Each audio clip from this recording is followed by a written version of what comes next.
விஜயன் என்னைக்கு கட்சி ஆரம்பிக்கிறாருன்னு சொன்னாங்களோ அப்போ பூரா அவங்க எதிர்பார்த்தது என்ன, ஒருவேளை ஒரு கட்சி ஆரம்பித்து நம்ம கூட வந்துருவாங்க அப்படின்னு எதிர்பார்த்தாங்க. ஆனால் அவர் வந்தது ஒரு மாற்று அரசியல் கிடையாது, தீர்வு அரசியலுக்கு. அப்போ இவர் ஜென்மத்துக்கு நம்ம பக்கம் வரமாட்டாருன்னு தெரிஞ்சு வச்சு, அப்போ ஒவ்வொரு நடிகரை கூப்பிட்டு வச்சு பேசி பார்த்தாங்க, அதுவும் முடியலை. அப்புறம் கூட்டணி கட்சிகள் ஃபஸ்ட்டு ஆரம்பத்தில் ஆரம்பித்தோடனே திருமாவளவனை விட்டு பேச சொன்னாங்க. அவர் பேசி ட்ரை பண்ணி பார்த்தார். அப்புறம் பார்த்தார் நம்மளுக்கு இது கரெக்டாக இருக்கும் பண்ணால் அப்படியே ஒதுங்கிக்கிட்டார். அவர் மேலோட்டமாக போயிட்டார். அதுக்கப்புறம் அவர் வேல்முருகன் அவரை பேச விட்டாங்க. எதுலேயுமே சக்ஸஸ் ஆகலை.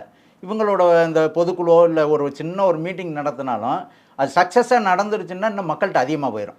அப்போ அவங்க என்ன பண்ணுறாங்கன்னா, இதுக்கு என்ன வழி அப்படின்னாக்கா, அந்த ஊழியர்களை வச்சோ இல்லை அவங்க கட்சிக்காரங்களை வச்சோ ஊழியர் வேடத்தில் போட்டு கூட இவங்க என்ன பண்ணுறாங்கன்னா, அந்த கரண்ட்டை கட் பண்ணிடுவோம்.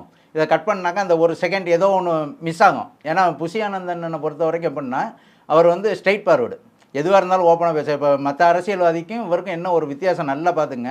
மற்ற அரசியல்வாதி ஒரு ஏதோ ஒரு இப்போ 84 என்னமோ ஒரு நம்பர் சொல்லையில் கூட ஒரு மாதிரியாக சொன்னார்னு சொல்லி அதை வந்து இது பண்ணிக்கிட்டு இருந்தாங்க, ட்ரெண்ட் பண்ணாங்க. ஆனால் இவர் என்ன பண்ணார்னா, நான் இப்படி தான் உங்களுக்காக மாற்றணுங்கிறது கிடையாது. ஏன்னா அவர் ஒரு வேறு ஒரு அரசியலுக்காக வந்திருக்காரு. நான் ஏன் ஒன்றை நடிக்கணும், நடிக்க வேண்டிய அவசியம் கிடையாது, அரசியலுக்குன்னு வந்தாச்சு, நான் தெளிவாக இருக்கேன்னு அதில் இருக்கிற ஆள். அப்போ இந்த மாதிரி கரண்ட்டை கட் பண்ண இல்லைன்னா எமோஷன் ஆகும்.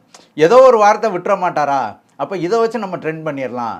எந்த இடத்துல மிஸ், ஏன்னா கோவையில் நடந்த மாநாட்டில் கூட பார்த்தீங்கன்னா தன்னுடைய தொண்டர்களை இந்த சேரை எடுத்து போட்டு தள்ளி தான் உட்காந்தாங்க.